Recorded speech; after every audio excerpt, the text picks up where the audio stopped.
Don't you know that you're a grown-up? No games, no puns. Not allowed if you're a grown-up. Hey there, welcome back to GenXGrownUp. I'm John and I'm a GenXGrownUp. Thanks again for checking out one of our videos. The video I'm doing today is a tag response. Now that's new to me, I've never done one of those. I was tagged by the inimitable Emceemur, who does some amazing retro gaming content.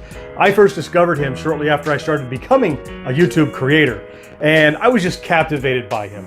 I first spotted his findings and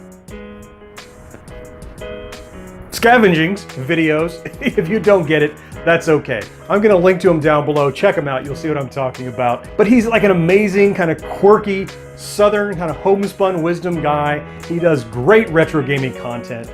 And I just can't get enough of him. He is fantastic. And I was both honored and flattered that he tagged me in the ending of a tag response that he was doing. The ways these kind of work, as I understand, is that someone does a video talking about a topic, and at the end, they tag your it to some other creators to say, hey, we want to know your opinion or your thoughts on this topic.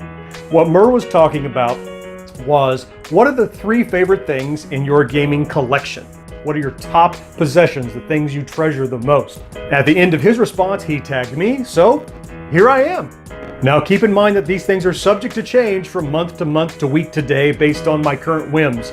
But here though are the top 3 favorite items or collections in my collection as of today. So let's kick it off with my number 3 top collection in my collection, and that is my arsenal of video game weapons and paraphernalia. I have an obvious affinity for retro games and the games that I enjoyed when I was growing up, but I don't play those exclusively. I enjoy all sorts of games, both from the retro era and also current stuff that's out now or coming out in the near future. I'll play anything if it's fun. I never even thought about collecting gaming weapons until the launch of the Xbox 360 or shortly thereafter, when Gears of War took off.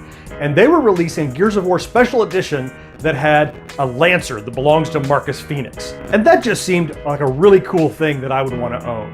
That thing is really bloody and it's really gritty. It has a little motor in it that you can pull the trigger and it makes that grinding noise. The chainsaw doesn't really turn, but it makes a nasty noise like it is turning. You can pull the clip in and put the clip out. I even later added a cog that I hung from the barrel to show one of my fallen Gears of War brethren. I didn't pick up many more weapons until relatively recently when BioShock Infinite hit the scene, and they came out with this really cool special edition that had the Skyhook. You'll recognize the Skyhook as something Booker DeWitt uses to zip around the city of Columbia. It has that same kind of well-worn and battered look. It's a little aged, it has some artificial patina on it. I just leave the Skyhook hanging right here next to the door of my man cave, so anybody walking in knows about my love for the entire BioShock franchise. One that I picked up fairly recently was the Just Cause 3 grappling hook. If you haven't played the Just Cause franchise, that thing is like a destruction simulator. It's just a joy of explosions and chaos. While the grappling hook doesn't do much, it looks really cool and it's a nice piece that sits up on my shelf and says, yep, Just Cause 3, fun game, I played, here's a little memento from it. Maybe my favorite piece in my video game arsenal collection though, is this portal gun. You'll recognize this from Aperture Laboratories from the Portal series. And it's a really good representation of the Portal gun from the series, but what I love about it is this. It's got the orange light that you can fire one portal, and you can flip it to blue, and fire the other portal. That's really neat. Now you don't leave it on most of the time because it sucks up battery, but it's really neat. It's got the sound effects. I love the blue and the orange glow.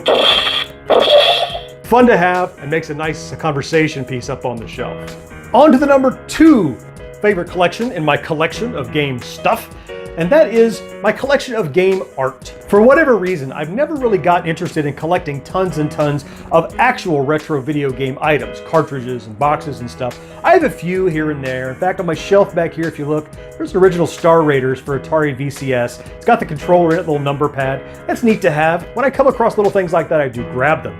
But instead, I find myself more drawn to original artwork that's inspired by those classic retro video games.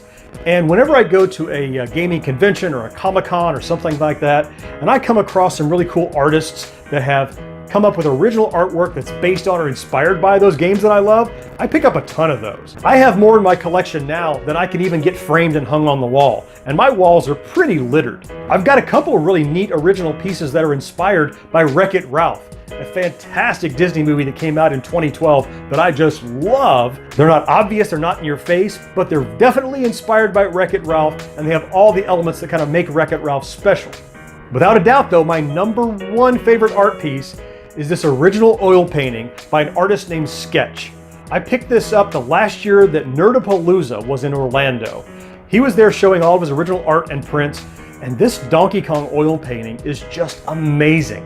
It's about 2 foot by 3 foot. It hangs in a prominent place in my living room. He had prints for sale, but I wanted the original. Paid several $100s for it, and I've never regretted it.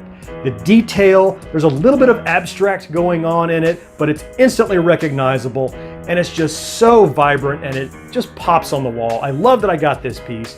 This Donkey Kong oil painting is by far the crown jewel of my #2 favorite collection, my video game inspired artwork. On then to the #1. What is my #1 thing in my collection? Well, I mentioned I don't collect a ton of the actual physical retro games. I don't have a lot of retro systems. I've always been a huge fan of emulation ever since that began.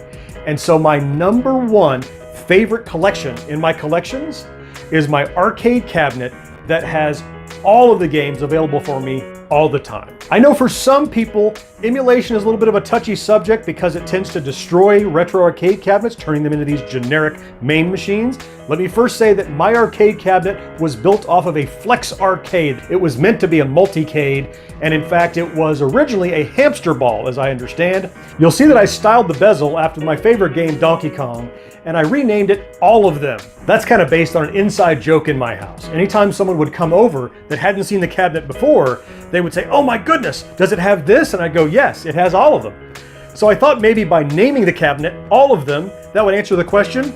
It doesn't. The first thing they say is, does it have? Yes. Read the title, it has all of them.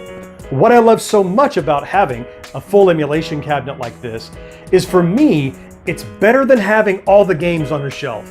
Because I know myself, I won't take the time to plug in a system, to take it off the shelf, to plug it in, to find the controllers, to find the power supply and the RF adapters. But having all of them emulated means I actually do play games. I will fire up an NES game because it's right there and they're all available. I will fire up an Atari 8-bit game. I will fire up the 2600 games because they're always available to me. All I have to do is flip the switch, go through the menu, and I'll find any game that I want. It's something that for me keeps retro gaming and the history of games very, very real and tangible. It's a cabinet that sits right in my house. It's always on, it's always ready, and it just really keeps all these retro games alive for me. That then is my top 3 collections of my gaming collection. Thanks once again to Emceemur for thinking of me and tagging me in his response video that inspired me to kind of introspect about what is important to me and present it to you in this video. And not to be one to not pay it forward, it would only be fair if I then tagged someone in this video asking them for their response. I'm gonna kind of flip the script and go back into Mur's posse. I'm really blown away with the kind of community that Emceemur and his kind of sister and fellow and friend channels have set up. They really help support each other, and I think that is amazing. One of the guys that I know Mur is really tight with, and one who I don't think has been tagged, at least I've not seen a response, is Captain Retro. I've been watching Captain Retro stuff right along with Emceemur.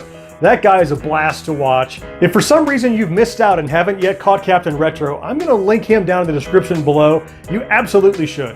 He is a really fun-loving guy, and I enjoy watching his videos as well. So I'm gonna say, you, Captain Retro, what are your top 3 favorite gaming possessions in your gaming collection? I know I wanna know, and I'm sure I'm not alone. As always, thanks so much for watching. Be sure to click subscribe down below and enable notifications with that little bell so you'll always know when we post new content on GenXGrownUp. And we want to know what you think. What do you think of my top 3 collection possessions? And what are yours? Use the comments down below to tell us. Also, give us a little thumbs up if you would to let people know you like the video. And most importantly, please share this video and our channel wherever it is online that you hang out. Thanks again, and I will see you next time. Don't you know that you're a grown up? No games, no puns. Not allowed if you're a grown up. No more watching shows to